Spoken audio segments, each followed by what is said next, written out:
네, 안녕하세요. 제가 지금 할 것은 음양오행과 천간지지에 대해서 설명을 하겠습니다. 먼저 음양에 대해서 알아보겠습니다. 음양은 먼저 음은 여자, 어머니, 짝수 2, 4, 6, 8, 10 밤, 동절기, 물, 달, 그늘, 차가움 그리고 수령, 음축이라는 기운이 있고 부드러움은 음의 기운이라고 얘기를 합니다. 반대로 양은 남자, 아버지, 홀수 1, 3, 5, 7, 9, 낮, 하절기, 불, 해, 빛, 따뜻함, 성장, 분열, 강인함이라고 얘기를 합니다. 그러니까 음과 양은 딱 상반되는 성격이라고 볼 수가 있겠습니다. 다음 오행에 대해서 알아보겠습니다. 오행은 우주 운동 원질의 본질이 목화, 토, 금수 5가지의 성질로 나타난다고 합니다. 근데 이 목화, 토, 금수라는 것은 단순히 나무나 불 같은 그런 자연 형질 자체를 말하는 것은 아니고요. 이거를 부호라고 보시는 게 좋을 거예요. 그러니까 목화, 토, 금수는 그 특성을 나타내는 부호라고 보시는 게 좋습니다. 이 자세히 보면요. 먼저 목의 기운은 분발하는 의기, 그리고 방위로는 동쪽, 그리고 봄, 소년기를 나타내고 있고요. 그리고 화의 기운은 분열, 분산하는 기운이 있고 장성, 그리고 방위로는 남쪽, 계절로는 여름을 나타내고 있습니다. 그리고 토의 기운은 천대 큰 마디를 이뤄서 통일을 이루는 그런 기운이 있고요. 방위로는 중앙을 차지하고요. 그리고 장하라고 해서 그 여름에서 가을로 넘어가는 그 마지막 열기 그걸 장하라고 얘기를 해요. 그 시점 장하. 이 토가 그 기운을 가지고 있습니다. 금은 견년, 음고의 기운을 가지고 있고요. 방위로는 서방, 그리고 계절로는 가을을 나타내고 있습니다. 수는 음고, 수장의 기운을 가지고 있고요. 방위로는 북방, 계절로는 겨울의 기운을 나타내고 있습니다. 그 오행의 그 상생과 상극에 대해서 자세히 한번 알아보겠습니다. 먼저 상생은 목생화, 화생토, 토생금, 금생수, 수생목이라고 얘기를 합니다. 이건 무슨 얘기냐면 목생화라는 것은 뭐냐면 불에다가 나무를 집어넣으면 불이 더 잘 타잖아요. 그렇기 때문에 목이 화를 생을 해준다라고 얘기를 하는 거예요. 그리고 화생토는 이 불이 다 타고 나면 결국 남는 게 재가 남는데 그 재를 토기운이라고 얘기를 합니다. 그러니까 또 반대로 얘기하면 이 기운을 얘기하면 화는 분열되는 기운이거든요. 근데 가장 극치로 분열되는 거는 흙이에요. 그러니까 모래알을 보시면 될 거예요. 모래알. 극치로 분열되는 거거든요. 가장 극치로 분열되는 거기 때문에 토가 화생토, 화의 극치는 토다라고 볼 수가 있습니다. 또 토생금. 토생금은 뭐냐면 이 땅을 파고 들어가면 암석이라는 게 있잖아요. 그리고 이런 거 압축을 해서 그러니까 토가 금의 기운을 만들어준다, 생성을 해준다 해서 토생금이라고 얘기를 합니다. 또 금생수. 금생수는 어떤 의미냐면 물은 자기 스스로가 형체를 가질 수가 없잖아요. 그런데 만약에 이제 그릇에다 담아주면 그릇에 따라서 모양이 바뀌거든요. 별 모양 그릇이면 별 모양의 물, 동그란 그릇이면 동그란 모양의 물. 그리고 그런 식으로 이제 금이 수의 모양을 만들어줄 때 도움을 준다 해서 금생수라고 얘기를 합니다. 그리고 수생목. 수생목은 뭐 그냥 상식적으로 나무에다 물 많이 주면 잘 자라잖아요. 그게 수생목입니다. 그냥 자연의 이치대로 정리를 한 거예요. 임의로 만든 게 아니라. 반대로 상극을 볼게요. 상극은 수국화라고 합니다. 먼저 그럼 수국화는 뭐냐면 불을 끌 때 우리가 물을 뿌리잖아요. 그래서 이거를 수국화라고 얘기를 하고 있고요. 화극금. 화극금은 뭐냐면 화가 금을 극한다는 얘기인데 쇳덩어리가 불에 들어가면 다 녹아버리잖아요. 그래서 화가 금을 극한다라고 얘기를 하고 있습니다. 금극목. 금극목은 우리가 나무를 할 때 도끼질을 하지 않습니까? 도끼 그 쇳덩어리 톱질을 하던가 쇠가 나무를 이긴다. 그래서 금극목이라고 얘기를 하고 있습니다. 그리고 목국토. 목국토는 나무가 자라기 위해서는 이 뿌리가 흙을 딱 이렇게 움켜쥐는 해야 되는데 그거를 목이 토를 극을 한다라고 얘기를 하고 있습니다. 그리고 토국수. 토국수는 우리가 댐 같은 거 만들잖아요. 수해가 났을 때 댐 방조사를 만들어서 물길을 막아버리면 그러니까 물의 기운을 막을 수 있는 게 토거든요. 그래서 토가 수를 극한다 라고 얘기를 하고 있습니다. 이게 이렇게 얘기할 수 있습니다. 그래서 이것이 음행의 상생과 상극의 기운입니다. 생수와 성수에 대해서 알아보면요. 생수는 1357을 생수라고 얘기를 하는데 이건 자연의 처음 태어난 숫자를 1이라고 얘기를 해요. 그러니까 우주의 모든 기법은 이 1, 2, 3, 4에서 다 얘기가 된다고 하는데 처음에 숫자를 1이라고 얘기를 합니다. 그리고 이 1을 음양 오행 기운으로 봤을 때 수 기운이라고 얘기를 해요. 우리가 생명이 처음 탄생했을 때도 아베마 같은 단세포도 수에서 나오잖아요. 처음에 물에서 발생을 해가지고 이렇게 단세포, 다단세포에서 발전을 한 것처럼. 그래서 첫 번째 기운은 수라고 얘기를 하고 있습니다. 두 번째는 자 이제 기본되는 이 수에다가 또 수를 더하는 거예요. 1은 계속 더하는 거예요. 물과 물이 부딪히면 2라는 숫자가 나옵니다. 1 더하기 2는 1은 2잖아요.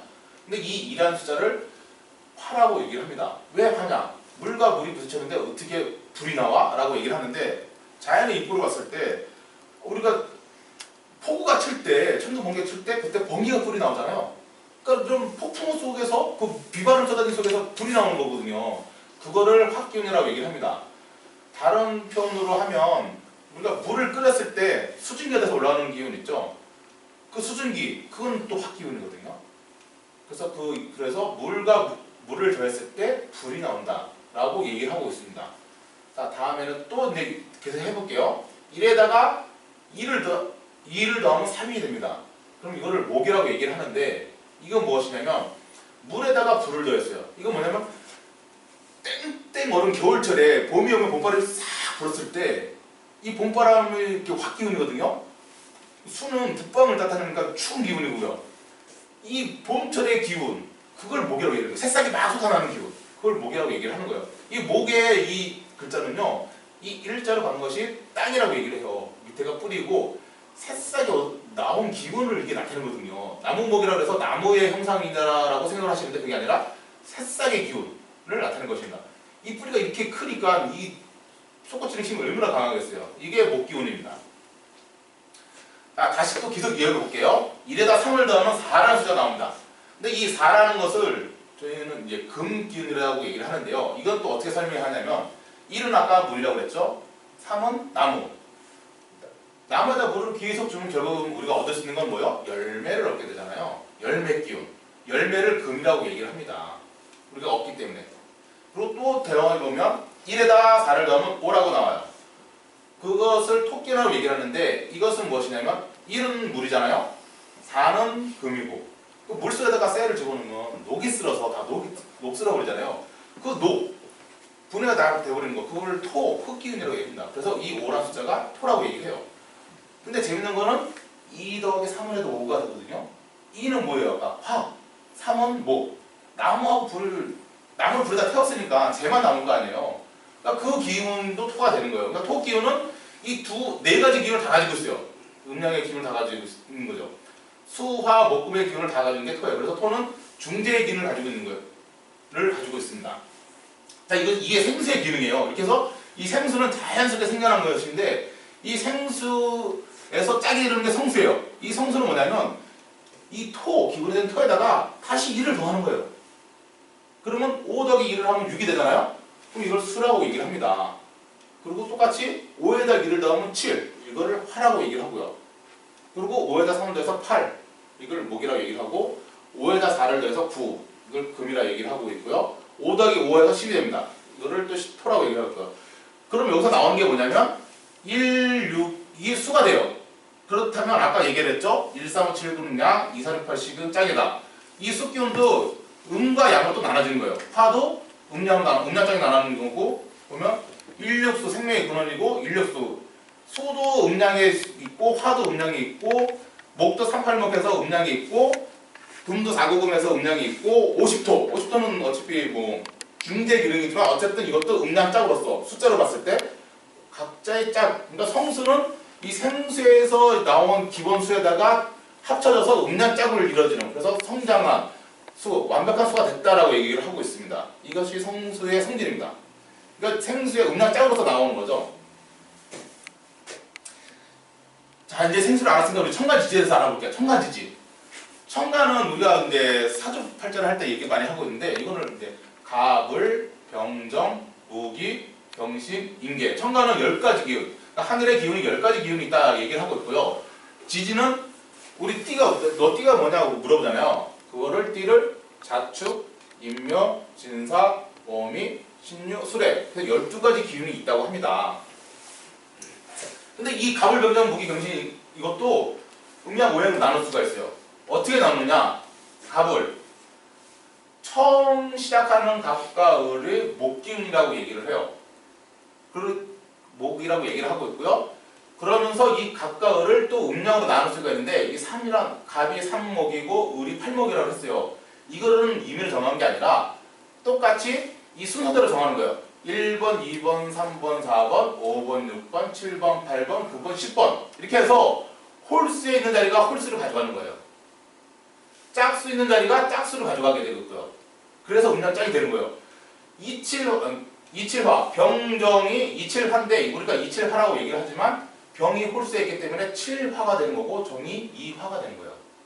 그리고 무기는 50화가 되고 있고요. 그 순서에 따라서 다섯 번째, 여섯 번째 무기가 같이 붙어있죠. 예. 음양이 되는 거예요. 그렇게 사구, 금, 경신도 이렇게 해서 경이 9금이 되고 신이 4금이 되는 거고요. 그 이미 일수가 되고 개가 육수가 되는 겁니다. 이게 음양짝으로 똑같이 나누는 거예요. 이 순서대로 갑을, 병정, 무기, 경신, 임계 요 순서대로 똑같이 목화, 토, 금수지만 이걸 또 음양으로 나눴을 때 양의 자리에 있는 게 양수를 가져가고 음에 되는 게 음수가 되는 거예요. 음목이 되는 거죠. 그러니까 양목, 음목이 되는 겁니다. 그 순서대로. 똑같이 지지도 똑같아요. 지지도 자축, 인묘, 자부터 시작하잖아. 자축, 인묘, 진사음이 신유술에 하는데 제가 해자를 먼저 썼어요. 뭐냐면 해자의 기운이 북방이고 숙 기운이기 때문에 해자를 먼저 썼어요. 그래서 해자축, 축까지 합쳐서 해자축, 인묘진, 사오미, 신유술라고 얘기를 하고 있습니다. 그러면 딱 12가지 기운이 되거든요. 요 진술축미는 진술축하고 미는 토기운이에요. 그리고 이 해자는 순서대로 해봤을 때 자가 첫 번째 있기 때문에 자가 일수가 되고 해가 육수가 되는 겁니다. 그러니까 똑같이 이 청각과 똑같이 그 순서에 의해서 음양으로 나눠지는 거예요. 그리고 토기운은 진술축, 미 4개가 있는데 미는 10토 자리에 들어가고 있고요. 이 축은 두 번째 있거든요. 그리고 음토해야 되는데 이 축만이 그냥 오토로서 작용을 하고 있어요. 끝까지 진술축은 오토로 작용을 하고 미는 10토로 작용을 하고 있습니다. 오운 육기에 대해서 알아볼게요. 먼저 오운 운동은 뭐냐면 오운 운동이 아까 천간을 얘기했잖아요. 천간이 운동을 하는 것이 오운 운동이고요. 육기 운동은 땅의 운동을 육기 운동이라고 얘기를 하고 있습니다. 그리고 아까 천간 지에서 제가 빼먹은 게 있는데 천간에는 이 토가 2개가 있어요. 무기. 천간에는 무기, 토가 2개가 있기 때문에 2번의 변화를 하고 있고요. 지지에는 토가 4개가 있어요. 그래서 4번의 변화를 하고 있습니다. 땅에서는 4번의 변화를 하고 있기 때문에 이것이 사계절로서 작용을 하는 거예요. 천간 운동을 보면요. 오운 운동. 요거 먼저 오운 운동을 하기 전에 우리가 이제 형제계하고 부부계라는 게 있는데 지금 형제계는 뭐냐면 갑을, 병정, 무기, 경신, 임계 여기 봤을 때 갑이 아까 같은 목기운이라고 했잖아요. 같은 기운끼리 형제예요. 병정은 화기운 형제, 무기는 토 같은 형제, 경신은 금 형제, 임계는 숫기운. 그래서 얘네 둘이 형제예요. 이렇게 형제, 이렇게 형제가 됩니다. 형제계라고 이런 걸 얘기를 하고 있어요. 그런데 갑과 기는 부부계로 얘기를 합니다. 이건 대화작용으로 얘기를 하는데 상대적으로 운동을 할 때 마주보는 께예요. 서로. 근데 오히려 극을 주는 기운이죠. 서로 마주보는 께인데 이 계를 부부계라고 얘기를 하고 있습니다.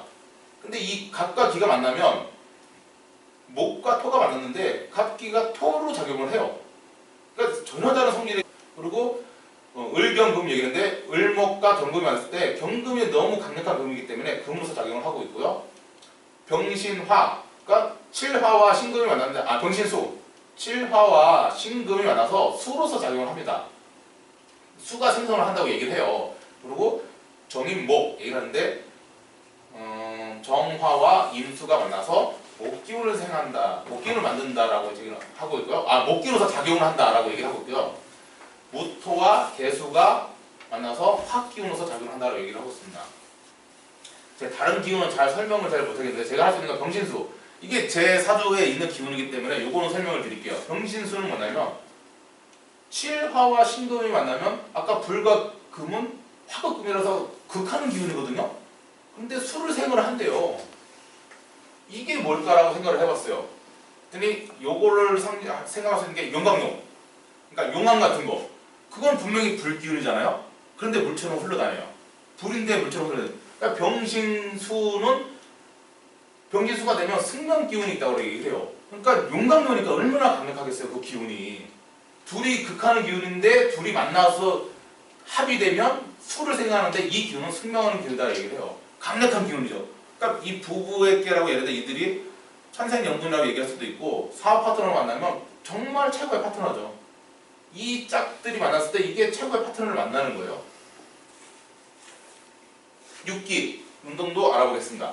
육기 운동도 똑같아요. 자축, 인묘, 자축, 인묘가 아니죠.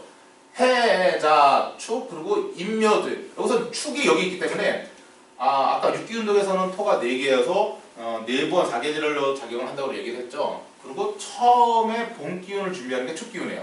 그래서 축에서부터 시작을 한다고 보면 돼요. 그리고 축이 봄을 준비를 하고 있고 다음에 오는 진이 여름을 준비를 하고 다음에 오는 미토가 가을을 준비를 하고 술토가 겨울을 준비를 하는 거예요. 이때 이제 그 각 계절의 기운이 동원을 하는데 축 기운이 봄 기운을 축토에서 봄 기운을 준비를 하면서 처음 나온 인묘가 목 기운으로 작용을 합니다. 그러니까 인묘가 목이면서 둘이 형제계가 되는 거고요.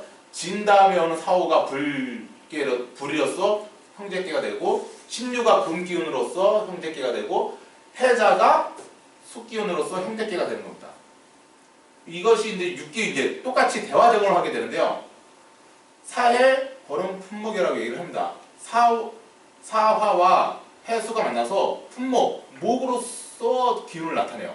화와 수가 만나서 목 기운을 나타내고 있고요. 목 기운으로서 이게 기운이 동하는 거고요. 자수와 오화가 만나서 소음군화, 화로서 작용을 합니다. 그리고 축토와 미토가 만나면 태음수토라고 얘기를 해요.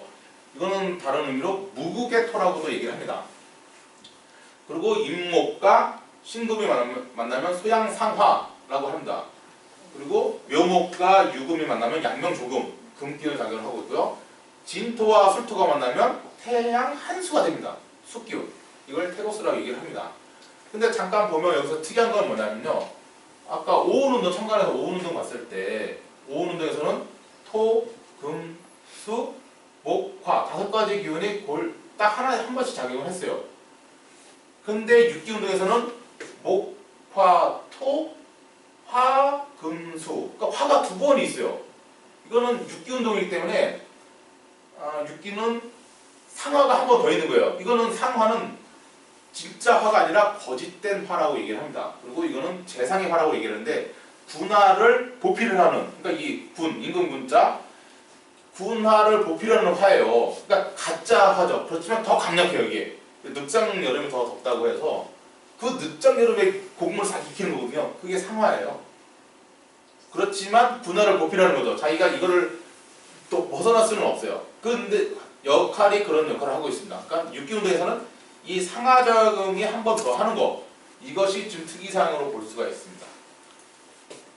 이건 쓰다 하도와 낙서예요. 하도는 태호복계 선생님이 5,000년 전에 받아내린 거고요. 하도에서 받아내린 거고요. 낙서는 우임금이 받아내린 거예요. 근데 이 하도를 보면 반듯반듯해요. 동서남북이 반듯반듯하고, 그러니까 하도의 특징을 얘기를 하면 동서남북이 반듯반듯하고, 또 안에 보면 이게 인력수가 있죠. 이제 인력수가 잘 들어오죠. 아까 인력수 얘기를 했기 때문에 숙기운에 대해서 수가 북쪽이고 인력수가 여기 북쪽이거든요. 그래서 숙기운 인력 여기 자리 잡고 있고요.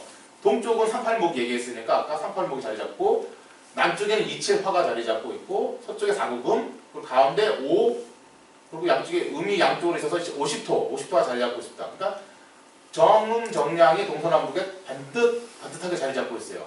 그러니까 하도는 보면 반듯해요. 그래서 짝 음양 딱 맞기 때문에 이거는 상생의 수다라고 얘기를 합니다. 옆에 보면 나와있죠. 목생화, 화생토, 토생금, 금생수 하는 이 술도가 상생으로 넘어갑니다. 극하는 게 전혀 없이 소수로 넘어가요. 이게 하도의 수예요. 하도는 정음, 정량의 기운을 나타내고 있고요. 이때는 모든 것이 동권의 시대다라고 얘기를 하고 있습니다. 밑에 보는 반면에 낙서를 보면 뭔가 좀 흩어져 있어요. 삐뚤어져 있고. 근데 낙서에서는 세 가지 포인트가 있거든요. 첫 번째, 이게 옆으로 비틀어져 있다. 뭐냐면 2,7한데 2가 옆에 있고요. 7이 돌아가 있는 거예요. 음계가 다 돌아가 있어요. 490, 380, 169 이게 다 돌아가 있거든요. 그러니까 이게 돌아가 있는 낙서는 돌아가 있다는 건데, 이 첫 번째 포인트인데, 이게 뭐냐면 지축이 23.5도 길어져 있다는 것을 낙서에서 나타내고 있는 거예요. 이 궤로서 낙서계에서는 지축이 기울은 궤를 나타내고 있고요. 두 번째 포인트는 여기 보면 아까 남쪽은 27화라고 얘기를 했고 서쪽이 490이라고 얘기했는데, 서쪽에 27화가 자리 잡고 있어요. 그리고 남쪽엔 499이 자리 잡고 있어요. 이거를 주역에서는 이서남의 교통이라고 얘기를 해요. 남쪽과 서쪽의 자리를 바꿔버린 거예요. 그러니까 이거를 이제 금화상쟁을 한다고 얘기를 하거든요. 이거를 주역에서 금화상쟁. 그러니까 극하는 기운이 이때 있구나, 왔다 갔다 하면서 그 기운을 나타내고 있습니다. 또 세 번째 포인트는 뭐냐면 가운데 토를 보면 양토만 자리를 잡고 있어요. 음토가 없죠. 또 오토만 있는 거예요. 식토가 없이. 그래서 이 오토가 양으로서 작용을 하게 됩니다. 그러다 보니까 여기 금하고 수기운은 음기운이고요. 목하고 화기운이 이제 양기운이잖아요. 그러면 양이 두 개, 음이 두 개였는데 이 토까지 양으로 작용을 하면서 삼양이음의 시대가 된다라는 것을 나타내주고 있어요. 상으로서 보여주는 거예요. 그러니까 양이 하나 더 있다라는 걸 보여주는 거죠. 여기서는 이 세 가지 포인트가 있습니다. 그리고 팁을 하나 더 드리면 산수를 한번 해볼게요. 4하 더하기 9 더하기 2. 이건 4 더하기 9 더하기 2니까 15가 되죠. 3 더하기 5 더하기 7. 이것도 15가 되죠. 15. 또 8 더하기 1 더하기 6. 이것도 15가 되고요. 이게 다 15네요? 이렇게 한번 해볼게요. 4 더하기 3 더하기 8.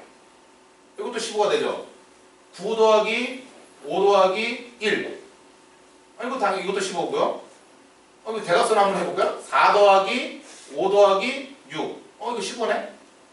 8 더하기 5 더하기 2. 이것도 15고.